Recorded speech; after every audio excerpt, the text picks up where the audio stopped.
Patreon. Thank you for your patience. Welcome to week 1 of Blueys Book Club. It's great to be here. It's fucking taken me. I did say before the new year that I wanted to do a bit more reading, and by reading I mean listen to audiobooks. But we're here. I believe you said this. I definitely would have said what you're about to say. No, go. I would have said it. Racist shit. Yeah, that's Well, it was in the middle. back to the J's. It was in one of your JM rants. Rants. No, I believe you said that you were going to bring out BBC Blueys Book Club at least October last year. Yeah, easy. I had the idea, and then I was like, just fucked around. But like, you know, if you're going to launch a satellite into space, you don't want to just do it that day. Rome wasn't built in a day, mate. It wasn't. It was at least 6 months. Easy. And that's how long it felt it was going to take to read this cunt.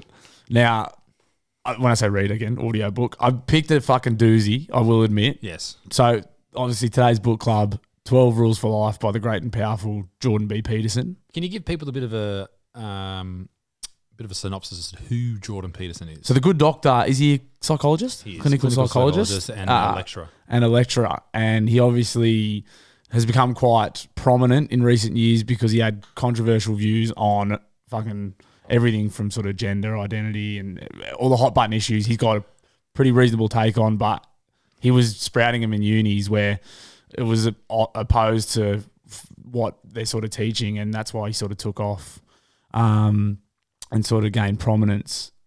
So the 12 Rules for Life is a collection of essays that he wrote, and it's sort of it's fucking hard yakka. It was so hard to get through this thing, man. Yeah. So that's what I mean. You guys, you've read it. I've read it. Gabe, you've read it. Did you guys read the hard? Like you physically read it? I read How long did it take you to read it? Years. How long, honestly, did it take to read it? I don't know how long it actually took me. Because I get a lot of time in for reading when I'm traveling. That's nice. So, And it would be good to sit and enjoy it and digest it. well, a lot of it was just real hard. It's a going. fucking slugfest, It's like running a man. marathon. You're like, there's points there where you think I might be dying, I was like genuinely thought about giving up more than once. and you're listening to it. I was like in the car, like driving to and from jobs, and like if I had long drives or whatever, or if I got a bit of time on the weekends, that some parts of it are really engaging, or for me they were, and some parts of it, The religious parts lost me, dude. And it was like the same as Matt Walsh. So Matt Walsh, who did What Is a Woman, I was on board with, and I still am with a lot of what Peterson says in the book, and then he uses a lot of Bible examples in it. Yeah. I'm going to go through the chapters and we can sort of talk about a lot of the ideas in it, but he kept using Bible references. And at the start, I thought he was just doing it. He was going Adam and Eve, and I just thought he was talking about men and women, and that was just an example. But he kept referencing Adam and Eve, and then he keeps referencing specific verses. And I was like, hang on, is this fucking kind of Bible basher? And it was the same as Matt Walsh. He did What Is a Woman, and then he went on Rogan, and then What Is a Woman? Great. And I was like, that's a great argument. This guy's very logical. And then Rogan's like, and you don't like gay marriage because you're religious? And he's like, yep. And I was like, oh, fuck. I know. Yeah. But I think we can listen to people's ideas, and just because they have one idea we don't agree with, I think that's fine. I'm not going to dismiss him completely. No, but this educated scaffolder is not going to dismiss Jordan Peterson completely. I don't think we should. But he does. He does bring back a lot of things to do with religion. And I think it's important that he does that, is because so much of the last 10,000 years has been based, well, maybe not 10,000 years, 4,000 years has been based solely on religion. And we can learn a lot about the human species based on many different cultures and religions. So I think it is important what he does, but I understand where you're coming from, and I am coming from the same angle where it's just like, oh, fuck. You can't, and it's like the wrong thing to do, but you automatically, one of these guys. Yeah. Yeah. And he's a fucking giant nerd too. Like he is like the fucking, could be the king of the nerds. He's the type of guy that would walk into a gym full of bodybuilders and get on the elliptical machine. Yeah. Yeah. He's nerding out. Nerd. Yeah. So, but it was, so for me, and like if anyone's listening to this has read it, or if you're thinking about reading it or listening to it, the audio book's 15 hours long. Jesus. Which it took me like genuinely, so I got Audible, and you get, so it's like $17 a month or whatever, and you get a credit every month. And I was like, oh, this is cool. But then it took me 4 weeks of like an hour or so a day, trying my best to fucking get it in. So I've got another credit now anyway. It's a month's ticked over and I have another credit for. What does the credit do? So you get a credit every month on Audible. So that's for a new book. So for a new book. So So you listen to an hour every day? No, not every day, but like 15-hour podcast. Well, no, but like it would feel like that. It was like, yeah. It honestly, You've sold the book. It's fucking hard, but it's like it's worthwhile. But I'm just warning everyone. Well, you can attest that. It's fucking. It's a slug. Has it changed your life in any way? Nah. So that again, this is just my take on it. Yeah. A lot of the stuff in it. And it's like, I can understand, like, if you were someone who struggles with things, reading this stuff you would be like, okay. But a lot of it to me seemed like cunt, like, obviously. But not we're all different. So that's why. Yeah. So, I don't know. I sort of thought we could go through the book together. Take us away. So, the 12 rules. And every chapter's, they're all essays, basically, that he's written over the years. And it took him fucking forever to write it. And forever for you to read it. And nearly as long for me to read the cunt. It was fucking so hard. But and I got the fucking bad attention. That's another thing. If you got a short attention span, build up. Yeah. Get a couple of books in first. Don't go straight into this one. Yeah. So anyway, rule 1 is stand up with your shoulders back. So, and that's just, like Jordan Peterson's thing is like the lobster, which is everyone remembers the lobster because it's the first thing chapter in the book. Everyone switches off after the lobster. I was like, I know the lobster, and then I got nothing else. But yeah, it's like he just sort of he makes a comparison between like lobsters and people.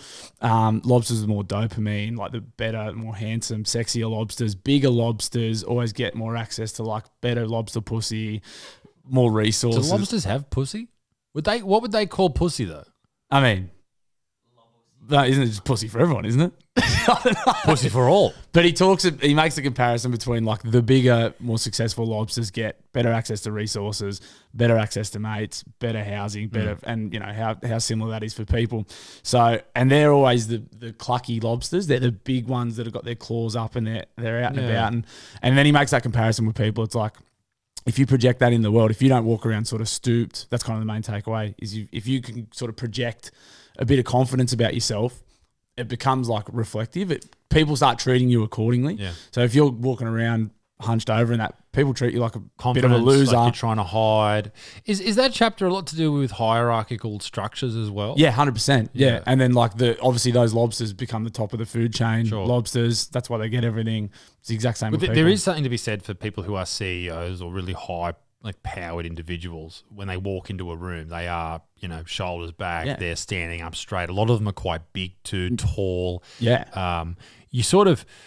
You demand this feeling around you for people, demand respect, demand that people notice that you are in a room. And that's what he says, like if you put that out there, you get kind of treated accordingly anyway. So if you're walking around, people will treat, and then all of a sudden it becomes like a cycle, like, I must deserve this behavior. Your confidence grows, and it's just that kind of thing. So yeah, it's cool. And it's like, there's a lot of, and I think that's why his book was so popular, because there is a lot of good takeaways from it for young men in particular who are probably struggling with like whatever. There's heaps of good takeaways in it. So that was kind of my takeaway from the first chapter, the first rule. Very well done. Second rule, treat yourself like you are someone you're responsible for helping.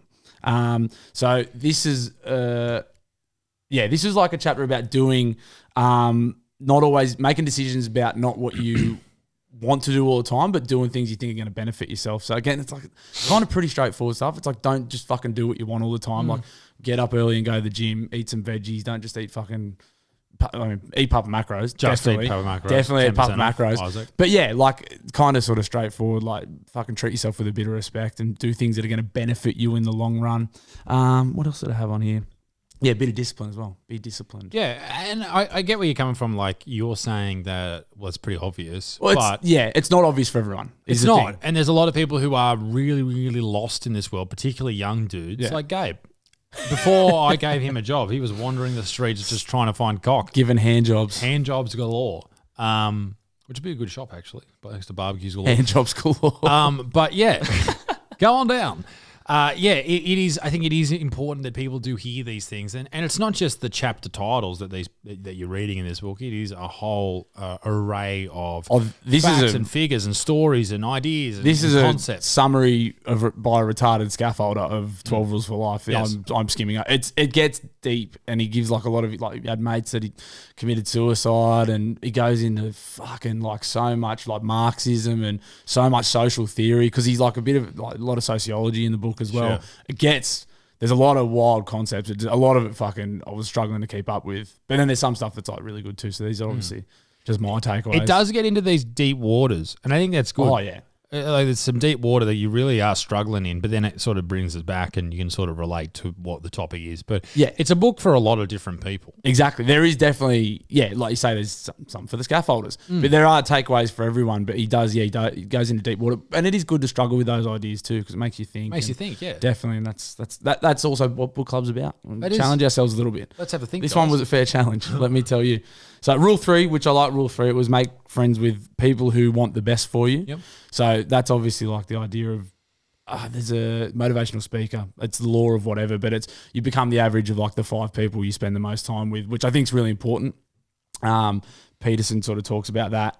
Yeah, and again, if you're hanging out with fucking dead shits all the time, chances are you are, if you're not already one, you're going to become a dead shit. And that's something for young dudes to really look at. Definitely. Look at who you're surrounding yourself with. Yeah, because if you're 18 years old, like who are the people you hang around with? They're your mates from school that you've basically been forced to be friends with. Yeah. And you may like them, they might be fun, but are they the people that you want to be friends with in 10 years' time? Yeah, definitely. Probably not. Probably not. And then he also sort of talks about in that chapter too, is it's not easy making that decision to hang around with like people who might be achieving a bit more or got a bit more go about them. It's not an easy thing to do. It's actually easier to hang out with the fucking lemons. Yeah. But in the long run, obviously it's not. But it is hard because you'll be with people who like challenge you to do things that you might not want to do, but they are going to be better for you.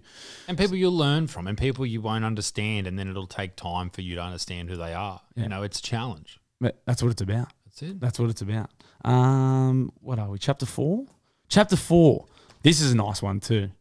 Compare yourself to, this is a nice motivational quote. Compare yourself to someone that you try again. Rule 4, compare yourself to someone you were yesterday, not who someone else is today. So that's like the idea of focusing on yourself. Comparison's a thief of all glory, I think is a quote that gets used in it. So if you're constantly looking at what someone else is doing and comparing that to what you're doing, your achievement, you're always going to get dwarfed, whatever you're trying to do. So whether it's fucking the other guy's scaffolding business, there's always someone that's doing better than you. Oh, yeah. Comedians, absolutely. Fucking whatever Gabe does, there's someone better. There's definitely someone better at that. Yeah, for sure. There's 100% someone better. I know, you should. That chapter, you should compare yourself to some other people. I think that's chapter 6 is Gabe should compare himself to people who are better than him. But it's a good one to sort of, like he talks about, there's always going to be someone that's doing better than you. And if you can just worry about yourself and get a little bit selfish and just look at, 12 months ago, I was fucking giving hand jobs. And now look at me. I'm getting fucking $40,000 a week. Now I'm getting the hand jobs and getting paid. But if you just do it like that, it's a much better way to do things as opposed to comparing yourself to other people. There's always going to be someone giving better hand jobs or getting more hand jobs than you, or, it's fucking... Yeah. Yeah, I think that was my main takeaway from that. I think that is what Peterson was actually trying to get across. I believe so. It's in there somewhere. But yeah, sure. People are, as soon as you compare yourself, and I do it, I'm guilty of it all the time. Everyone is. It's such a human. Of course you do. It's someone else. But I think it's also positive to not. It can motivate you. I've always been really weird about resting on laurels. Someone asked me once about how good was it to have that show sold out? I was like, yeah, it's good, but who gives a shit? It's done. Yeah. Let's focus on what's next week. What's the week after, or what are we going to do next? It's always about what's next. And resting on what you have done in the past, that's just a waste. Yeah. It's a waste of time. It doesn't help you in what's happening now. You should always be working on what's next. You don't believe in smelling the roses at all? No, I do. Maybe a little whiff. Yeah. Maybe a little whiff, but you lose motivation when you smell the roses. Yeah, I can be guilty of that. I go like, damn, this is great. I've done a really good job here. And then you're like, I'm just pretty happy with that. It's like, it's always people who have a chip on their shoulder in one way or another are the achievers, because they're never satisfied. They're never satisfied. Whether it's like footy reference, Billy Slater was apparently he was like the best fullback in the game. Apparently was always dirty on himself, was never happy with how he could score 5 tries. He'd be like, good, man. It is if you're looking to be high achievers have never, because if you are satisfied, then you're like, well, you're done. Why would you keep trying? I'm done. I think there's a point where you should learn to be satisfied, like at a point in your life. But I'm certainly not there with me at all. Yeah, no. I can do this, that, or the other, but I want to be able to. I just can't be happy with what I've achieved yet. Yeah. I'm just not there. I'm still working towards where I want to be. There's no... If I stop and smell the roses after this show that I'm really proud of, then I don't make show number 2. the second hour, I don't make show number 3, or it's not as good, or it's not as good, then like I always need to beat the person I was yesterday. Yeah. I got quite introspective with this one too because I'm always like, I'm pretty easily satisfied. Yeah. Which is like good because I'm like, I feel like I'm really happy pretty much all the time because I'm like, anything's a win for me. Like I'm like, fuck, Papa Macro's rocked up today. How fucking good's that? It's like, but that's indifferent. So like, I suppose you're right. Yeah, I'm talking about what motivates me work to achieve your work achievements. Very easily satisfied when it comes to being at home. Oh yeah, just me being at home, I'm happy. You know what I mean? Yeah. So it's interesting. Yeah, it was good. Jordan Peterson, JP. The other thing I was thinking while I was like listening to this book is I was like, fuck man, if this stuff's in this dude's head all the time. Oh. Holy fucking shit. There's a lot. Because he had an issue with benzos, I think, for a while there. I was like, no fucking wonder. He was having issues with benzos because his wife had cancer. Oh, that's to bring the podcast down. I mean, that's not as funny.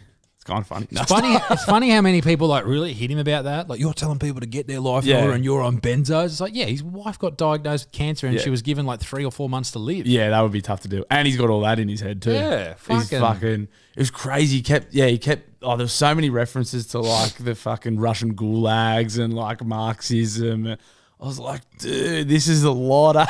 I'm on smoker. That's the thing. Like, if you go down deep into the depths on anything, you can find yourself talking about sociological issues and all that type of stuff. It's full on. Mine can be full on. It was a lot.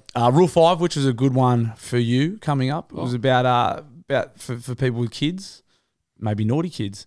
It was Rule 5 is do not let your children do anything that makes you dislike them.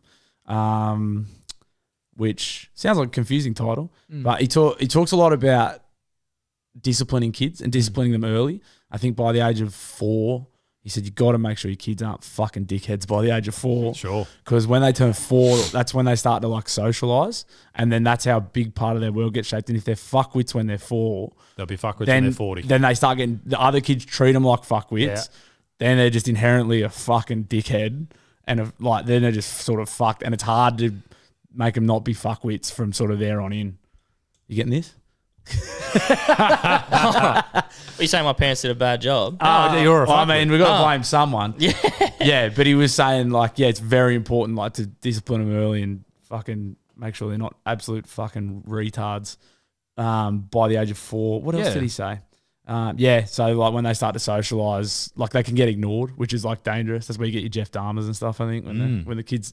If they're a fucking weirdo, kids start ignoring them. What's that guy's name? Fuck, I can never remember this prick's name. I always forget it. But anyway, he was talking about when kids are crying, like they can, if they're crying and they want to be picked up, like you saying to them, no, stay in your bed, you're not getting picked up, yada, yada, yada, then that can actually damage them as they get older. Oh, I'm sure there's 1,000 ways you can fuck up raising a kid. Oh, yeah. Like, there'd be, like, so many things you could fucking do wrong. I can't remember. He was on Rogan's podcast talking about it. But Japat or... Fuck, I don't know. Geppetto? But, yeah, it's like... And when we were growing up, it was all about, like, letting your baby cry. And yeah, and every there's obviously a different approach. Like, our old men just got fucking foot up the arse and get on with it, your cat. Yep. Like, and then we got the fucking, used to get the belt, but never like got a good whooping. And then like I know a lot of my mates now that are having kids are like, no, we'll never hit our young bloke and that. And like it's a real different approach. And I don't know. Like, would you smack? Yeah, fuck yeah. Yeah. If they're being bad, you gotta fucking fear responds. I think, yeah. Do you reckon you'll hit my old man used to threaten me with a crow peck. Yeah. You've had a crow what's peck? that? Is that the fucking... Yeah. On the back of the top of the head. Oh, yeah, that hurts. Yeah, he used to threaten me. Right. And he used to do this thing where he'd... I don't know why he does it. He still does it now when he's angry. He just stick his his tongue underneath his bottom lip and go... It just makes you laugh. Surely that's not helping things. Me and my brothers all do it to each other. It's hilarious. Yeah, it's funny. But yeah, I don't know. How do you reckon you guys will discipline the young fella? You reckon you'll be softy? Oh, well, fucking someone will be a softy. I'll tell you that much. You reckon can Claire fire up? No. Could you? Do you reckon you'd fire up? Yeah, I crack it at Littlefoot sometimes. Yeah. Because Rosie's been crook recently and we're trying to get her to eat. And Littlefoot will like run out there trying to eat food. Munching the food. So I'm like, fucking get inside, you little shit. And Claire will be like, we do not rouse at Littlefoot. Yeah. So I think she's definitely going to be the softie, obviously. But good cop, bad cop. Yeah, but I also don't want to be a dick. Like I know that you're like hitting your kids. I don't know. I don't love it.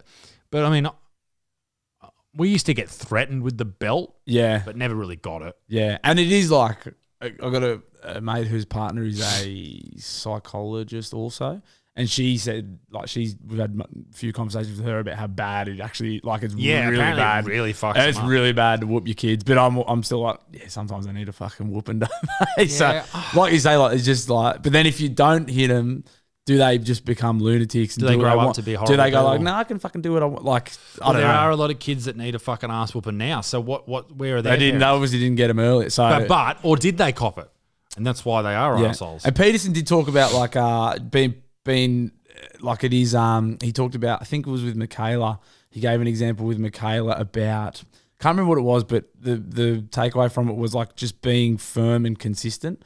Like she didn't want to go to sleep. Or it was his young fella, he didn't want to go to sleep, and he just take him and he keeps sitting up in bed, and you just have to push him down. He's like, you just got to dig the heels in with him. Like you just got to pick whatever it is you're doing and just be consistent with it. And he just kept, you're going to sleep, 2 hours. And then eventually the kids, they give up. He's like, if you just be consistent, you can outlast a fucking 3-year-old. You just got to fucking dig the heels in. Was it about like not caving your rules in because then they'll think you're soft and they can push you around? Like you've just got to stick to whatever it is that you're doing. So I reckon you should be a parent but also a friend in that respect. Like you need to lay down the law sometimes, but and I know a lot of people, they always go, oh, well, we'll see when you have kids. Yeah. They hit you with that. But also that's a pretty weak way to look at it. It just means you caved. Yeah. Like, you caved. Yeah.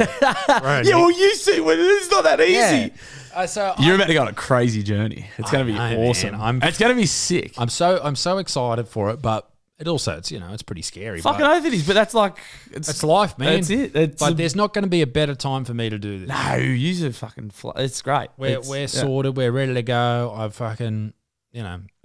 So it'll be very, very interesting. That's going to be great. Knowing that we went through the other day the whole conversation about how the surgery goes and everything, and then we pull the baby out and we'll lay it on your chest and yada. I was like... Fuck. Yeah, it's going to be wild. Hectic, man. Yeah. But no, it's very, very good. That's exciting. Very, very exciting stuff. What? That's yous are due fucking soon. 3 weeks, bro. Yous are due fucking soon. What's the next one? What are we? Rule 6? I really like Rule 6. Set your house in perfect order before you criticize the world. Which is one that so many people... How many people do you know that just fucking... It's just the victim mentality. Like, it's everyone else's fault. The bosses are fuck with this, that, and the other. And it's really good. I really like this one because everyone would know people that are just fucking serial whingers and the world's against me and blah, blah, blah. And obviously the big takeaway from this one is if you're not doing everything in your life to make sure things are going well for you, i.e. trying your best at work, fucking getting enough sleep, eating good food, exercising, if you're not doing and making the most of every opportunity you've got, you got to be doing that before you can start pointing fingers at other people, which I really liked because how many people do you know that are just like victims and it's everyone else's fault and it's annoying. So some people do have a bad run of luck, but that's different. But I do think that the vast majority of people with everything, especially in their life, where we live, like in the Western world, developed Western world, man, like we haven't got a lot to complain about. If things aren't going your way, that's your fault. Yeah, you can, or like, and for it's a lot of people. Yeah, like it's different if you fucking, I don't know. But if you grow up poor, you got no money, you got no prospects, it's still. I mean, there's still an opportunity for you to do things. Yeah, if you're in the Western world, you still have that opportunity. How many success stories are there? People who come from nothing to become... It's doable. Of course it is. If someone else has done it, then you can do it. We don't all start at the same fucking spot, but it's still doable. Yeah, I really like that one. Do I have any other notes there for that one? Well, would it pretty much imply that no one ever has like a right to criticize the world? Because no one ever has their whole life in order, right? Nah, yeah, I think it was... Yeah, sort of probably to a degree, but I think it was more so about like... making sure you're... Well, don't you be a fat person and then say you should lose weight. Yeah, don't be like pointing the finger, things aren't going your way. If you're not doing absolutely everything you can... Kids should get off the vapes, but you're vaping, that type of thing. Yeah, that too, but also like making sure, if you're like whinging about, fucking things aren't going well for me, it's like, are you doing absolutely everything to make sure they are? Which I like that because I know a lot of fucking whingers, so. as I'm sure we all do. Rule 7... pursue what is meaningful, not what is expedient. So it sort of came back to what he was talking about before, is like you got to do, like it's nice to treat yourself. Some more than others like to treat themselves. But who are you talking about there? Me mainly. Mainly myself, but I mean, the boot fits, mate. But he's talking about doing things that you can't always do what you want all the time. You got to do things, sort of what I was talking about before. You got to do things that are hard. You got to do things that are going to be good for you.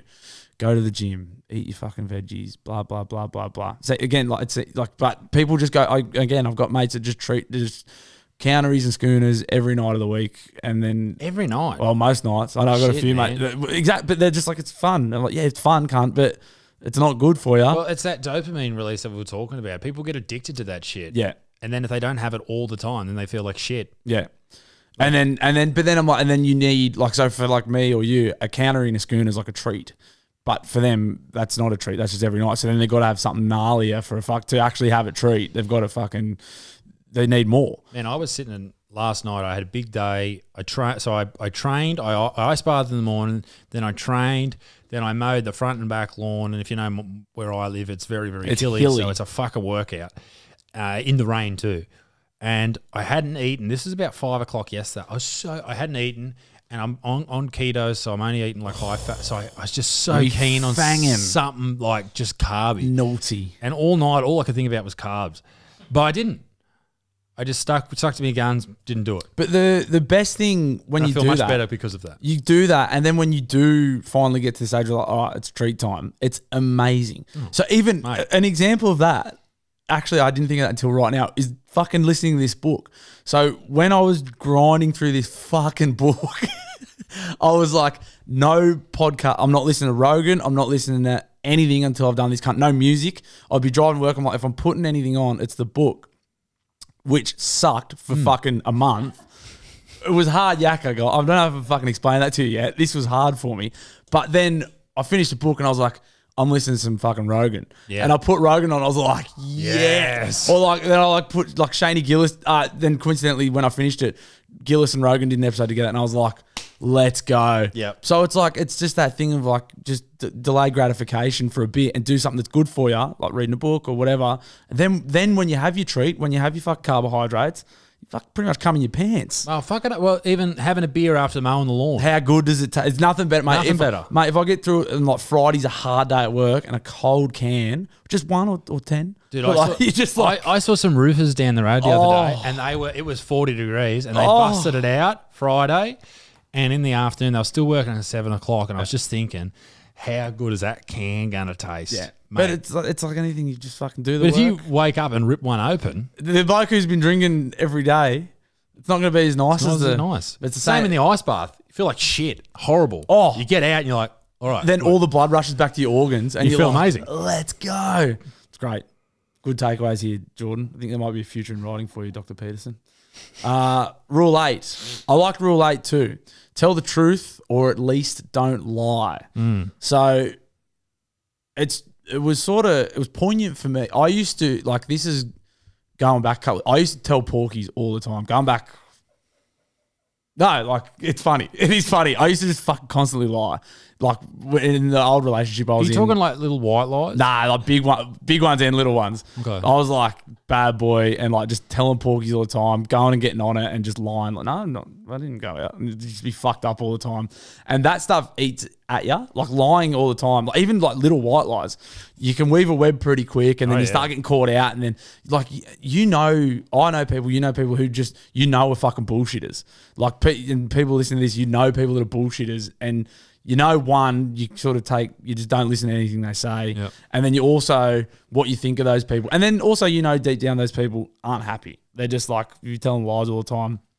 And then on the flip side of that, when you just can be honest and upfront all the time, this is my takeaway anyway, it makes your life heaps easier. Like, things are just so much easier if you just say how you feel and just are honest all the time. Don't like, even if it's like sucks. So for example, went to go skydiving on the weekend, like we're talking about, and they said, we wanted to leave because there's a flat tire. The plane had a flat tire and we wanted to leave. And the chick goes, you can't leave until it's been 4 to 6 hours. Do you have something on? And I could have just turned around and said, I didn't have anything on, but I could have turned around and said, oh, fucking, yeah, I've got a fucking appointment, whatever. But I didn't. I said, no, I just don't want to spend my whole day here. Like I just told her the truth. Said, I don't want to spend 4 or 6 hours here. I get 1 day off a week. This is what I'm doing. And she turned around and went, look, I'm not supposed to do this, but you guys can go. I'll reschedule you. I was like, it just like, if you're just honest, and that's like one fucking shit example. But yeah, I think that's obviously not what No, that's because that could have gone either way. You could have gone, but you start telling porkies and then like you're lying, and I don't know. It's just, it's a life, in my experience, life is a hell of a lot easier if you just tell the truth. Even if like it's not always easy or fun. Tell the truth all the time and things are better for you. Yeah. That's Jordan. Dr. Peterson's takeaway. Go Dr. Blue. Dr. Blue. What do we got? Rule 9. This is a good one. Assume that the person you are listening to might know something that you don't. So that's something I've never done with you. In this case, that's fair. In this, definitely not everyone. Unless I'm talking about scaffolding. No, I know, mate. Don't get me wrong. Yeah, no, but I like that. I like that one. I don't know. This again, like I always, when there was a lot of things in this book that I would think of like my circle of mates, and again, you've got those mates like my dad's a cracker. Like you'll be watching footy with him, and he's just like he knows everything. I'm like, you don't know everything about footy. Let's listen to the experts. Let's hear what they have to say. And like how many mates you've got that are like just think they know anything about anything, and it's annoying. You're like, can't shut up. Yeah. This book should be called 12 Rules to Not Be an Annoying Cunt. Yeah. Because like heaps of these tips in this, if you did this, you'd be just like a normal cruisy cunt. Yep. So this was a, I don't know, I like this one. So he just talks about the importance of like if you like being quiet and listening. Like if you're having a conversation with someone, actually listen to what they're saying and kind of assume that you don't know it and take it on board. And because not a lot, like heaps of people don't do it. I know plenty of people that don't do it, and it's fucking annoying. And then like also you learn. Some people just refuse to take anything on board that's not their own opinion. It's like an ego thing, I think. Like people just want to be like, nah. What would he know? What would she know? Yeah. I'm not listening to them. Yeah. Usually, if it's a woman, you probably know more than her, so maybe. That's very fair. I think that's rule 11, isn't it? Rule 11, if a woman's speaking... Rule 10, be precise in your speech. Oh, fuck, it keeps skipping. Sorry, boys. So that's an important one. I like rule 10. I like a lot of these back into these rules. And again, I'm just, these takeaways, like he was going into some deep stuff. This is just what I took away from it. People will probably listen to the book and be like, Blue, you missed the mark on a lot of this shit. There was no chapter that said that. Yeah, no, I know what you mean though. Like, well, it's hard. We're going to, crack this out in half an hour, but the being precise with your speech is very important. Yeah, say what you mean and mean what you say. Particularly when you're covering controversial topics or topics that people may not agree with straight away. Yeah. You need to be very precise in what you're talking about. He used a lot of examples in this chapter, again, like about marriage and relationships and how like you need to be, if there's a problem like in your relationship, whatever, you need to say what you mean and be real precise about what you're saying, because it'll help you work through it. I think that's the issue with a lot of marriages. They just never talk about their problem. How many people like they just like there's a problem and it festers and festers. Ever. Yeah. He used for years and years and years. Fucking gay example of a dragon in the room, and the dragon's the problem, but you ignore the problem and it gets bigger and bigger and bigger and bigger until it like the whole house. I wouldn't call my wife a dragon, but yeah, I know what you're saying. It is funny actually now I think about the dragon comparison talking about marriage problems with women. Fair enough. But yeah, I know exactly what you mean. And I think we all have those family members that maybe they're in a relationship and you go, well, fuck, if you just talked about it, it'd be so much easier. You'd be able to sort it all out straight away. But you refuse to, and now look at the position you're in. You leave things and they fester. And I've never understood that. Nah. And it's like, again, but it's good to hear it. And he used examples in his own marriage, and like they used to have good. I'd love to see Peterson in a fight. He was like giving examples like him and his wife used to have big barneys. I'm like, I would love to see what you think a big argument is. Like, oh, what are you doing? Why do I always have to do the dishwasher? Yeah. Well, Margaret, that's a bloody shame. Like, he's a fucking full-on nerd. But he would say, like, they would go away, think about what the problem was, come back and talk about very mature response. Yeah, what are they? It's an intellectual way to have an argument. But so that was a good way, to deal with conflict and stuff. What are we? Rule 10? Rule 11. Do not bother children when they are skateboarding. So it's a confusing title. Yes, it is. But this chapter was all about, well, not all about, but what I took away from it was like people being sheltered, and it sort of come back to kids again too. Like if you kind of shelter them from risk in general, he was talking about kids skateboarding and like just letting them do it. Because like the getting used to risk and like harnessing risk is like really, really good for you. And then like on the flip side of that, kids and people who get sheltered from like risk and challenges and that, it's bad for everything. Definitely. Resilience and like problem solving and everything. Well, why would you need to build up toughness if everything is weak or everything is soft around Exactly. you? And people think and that sort of comes back again. We're talking about the parenting thing. It's like, oh, do you make sure the kids looked after and they're not? But then if you do too much of that, they grow into giant pussies. Like it's even like wearing like knee pads if you're riding a skateboard. If you fall off, it doesn't hurt. Yeah. If you don't wear knee pads and you fall off, it fucking hurts. But then you get better. Like you learn, oh, there's going to be, I better not fucking fall off here. You probably get better a bit quicker. And like he sort of spoke about that, and like that, knowing about risk and learning the consequences of risk are like really, really important to helping you grow. And then, yeah, here's some weird examples in that I didn't know. Something about a dragon. Yeah. No, it was good. Because he talked about, that was another good takeaway from that. He talked about like well-functioning societies and then like power not being the main determiner of status and actually competence. Like people being competent in what they do, but then they get competent, like we're saying with the skateboarding, if they know there's risk, they get better at their jobs, blah, blah, blah, blah, blah. Well, that's maybe an interesting one for you. If you're on a building site, who is the most respected person there? The best tradie or the one with all the cash? Yeah, well, how many times do you see the boss, but the boss doesn't know what's fucking going on? Everyone goes, don't listen to that cunt. Yep. Like, me, don't listen to me. No, I know what you mean. But like, you'll be like, that he's the boss, but listen to fucking Gabe because he's the gun scaffolder. So do what he tells you to do. When that cunt, just nod at him and smile. Don't listen to him. Then listen ask to Gabe him. what's doing. And then ask Gabe what's actually going on. And it happens like everywhere. Yeah. So yeah, but obviously don't listen to actually what Gabe's got to say. But no one about does. Scaffolding. Yeah, definitely about scaffolding. And then rule 12, again a confusing title: pet a cat when you encounter one on the street. Dogs are okay too.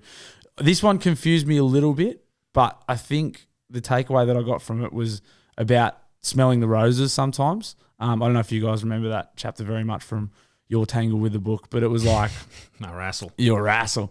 But I don't know, I'd fucking slugged it out by this stage. Yeah, I know. I can barely remember this one. But it was, I don't know, it was, what are the notes I've got here? Maybe you're going for, this is an excerpt that I had for some reason. Maybe you're going for a walk.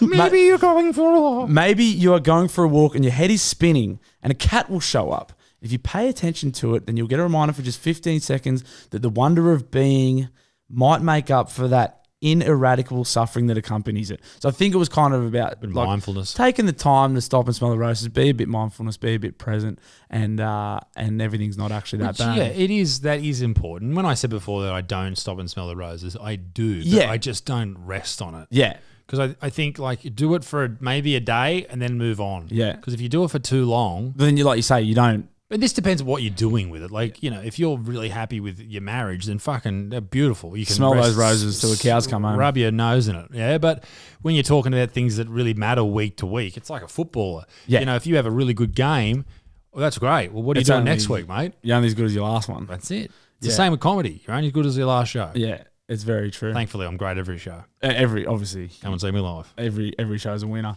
But that was 12 rules. That's a scaffolder's take on 12 rules for How many BBCs did it get? What should be our ranking system? 4 hammers? 4 hammers out of 5. What is the most useful thing in a scaffolder's tool bag? I use my hammer pretty regularly. Okay. Yeah.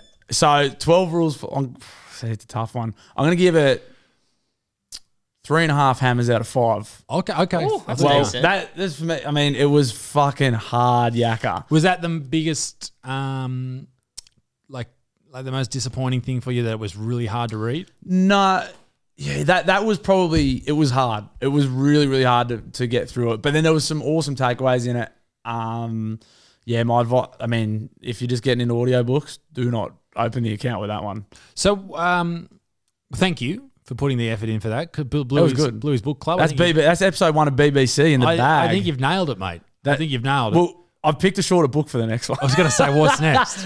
Rich Dad, Poor Dad by that Asian dude. I can't think of his name right now. Oh, nice. Great book. Yeah, Rich Dad, Poor Dad. So we're on a road of self-improvement. We're going to learn about money. Yeah. We're going to learn about money, and I don't think there's going to be any chapters in there about buying bags, so I'm keen to read about that. And it's a whole new world for you. Yeah, we're going to learn about money next. So Rich Dad, Poor Dad, if you're playing at home, It shouldn't take me 4 weeks to finish that. It's only 8 hours long. months. It's only 8 hours long, not 15 That's and a still half, pretty long. It's long, but it's, mate, Peterson's Yeah. was like, that was fucked up, man. Big words too. Yeah. Oh, That yeah. I doesn't think help. hopefully Rich Dad Poor Dad's a little bit for the simple-minded folk like me out Fucking there. oath. Yeah. Well, good on you, Blue. Thanks, boys. Can you wrap this up for us? Guys, thank you for listening to BBC episode 1.